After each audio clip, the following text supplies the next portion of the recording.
Hi everyone, Dr. Carri here, and a while back people told me they wanted to learn more about the pelvic floor muscles, anatomy, and also people always want to know about kegels, so I'm gonna do a little mini TED Talk and combine those two.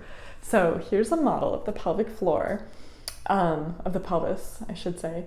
So some of this will be sort of graphic, but it's just this pelvis model, so if you don't want to see anything too graphic, turn this off now.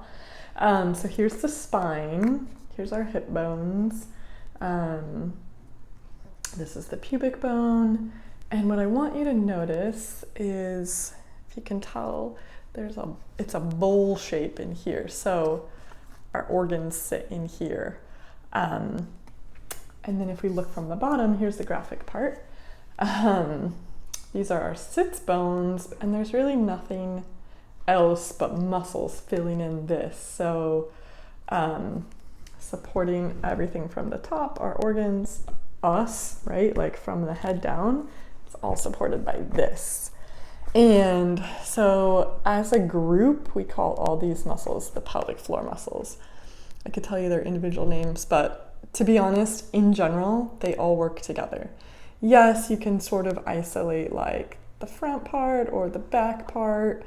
And just so you know what we're looking at, here's the anus or the rectum, and then here's the vaginal opening, and the clitoris, here's the clitoral hood, and the clitoris actually comes down here and out here, so it's much bigger than we think,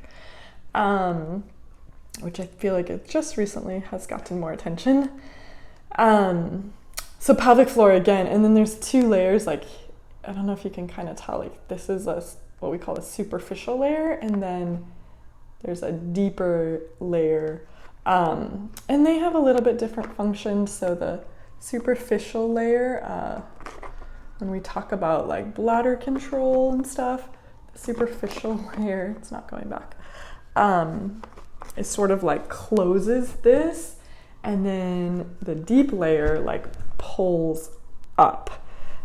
So they have two different functions. But they, in general, work together, so I don't feel like it's that important, to really differentiate them. But here's a couple things. I think in our world, we only hear about kegels, which are important somewhat, but it's only one piece of pelvic floor function. And so what I want you to think about the pelvic floor is really the bottom of the core muscles. So the core is like a canister. So the pelvic floor muscles are the bottom of the core. And then we have our hip muscles, we have our ab muscles here in the front, and then we have our back muscles here in the back. And all around this creates this core canister in the pelvic floor. So my point with that is that these muscles are always working. You know, we don't have to specifically do kegels necessarily, and always my end goal for patients is that they don't have to do kegels for the rest of their life, that the muscles just start functioning again.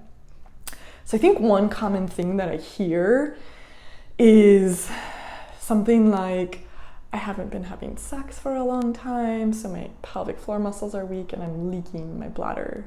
You know, I can't control it. And I think that's a very false thought pattern. So these muscles, again, they're always functioning. Whenever you're upright, you're moving, you're exercising, you're picking up something, these muscles are working. So they're not just working when we do kegels or when we have sex. Like, yes, they're all engaged during those times, but that's not the only time they're working. So, yeah, I don't believe that. You know, so if you're single, you don't have a partner, you're not performing solo sex or partner sex, does not mean these muscles stopped working. Some of the strongest pelvic floors I've felt are from CrossFitters and powerlifters. So I probably didn't even ask them their sexual activity level. That's like not something I'm asking people unless that's what they're coming to me for. So lifting heavy things is one of the like best ways to strengthen your pelvic floor. But also, if you're lifting heavy things and you're leaking, then that means you probably should focus on strengthening this. Because if your pelvic floor is stronger, then your lift is going to be stronger, because again, this is part of your core and you need core stability to lift heavy things, to do power lifts, to make those transitions, any sort of athletic activity. So yeah, and then another thing I see commonly is if sex is painful or you have trouble.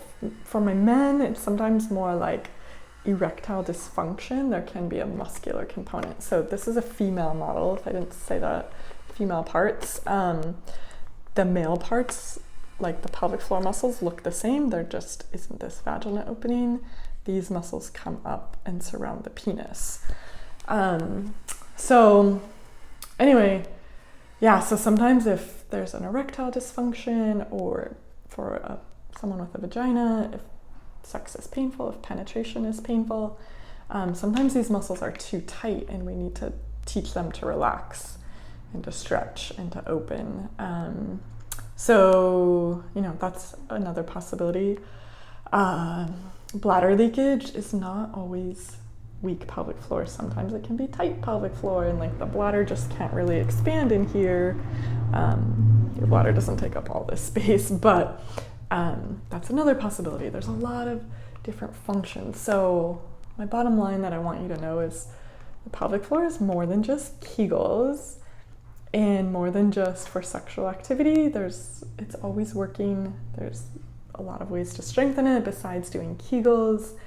And really my goal for all my clients is not to do kegels for life. It's that these muscles will just function with their daily activities or exercise or running around with their kids or with sex or whatever their issue is. So yeah, a lot of times people don't really know how to access these muscles when they first come to pelvic floor therapy. And that's because they should just work automatically. And for most of our life they do, and we don't really pay attention to them until they're not working automatically. And then our brain has to like connect to what's going on.